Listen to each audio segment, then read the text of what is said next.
तु वाजा संवृष्ण्यान्यभिमातिहाः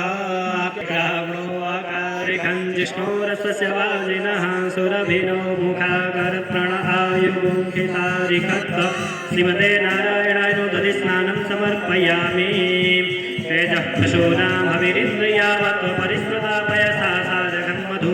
अस्मभ्यां दुग्धं भिगजा सरस्वत्या सुता सुताभ्याम् अमृतस्तोमयन्तु श्रीमते नारायणाय नूतनस्नानं समर्पयामि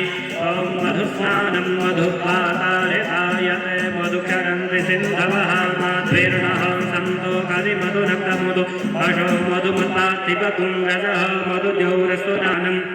ॐ ता शर्करावबन्धशर्कराण शर्करास्तं वसुरग्निर्शर्कराभिरग्निं परिमृणोति व्रजेणैवास्मिन् पशून् परिदधाति श्रीमते नारायणाय शर्करास्नानं समर्पयामि।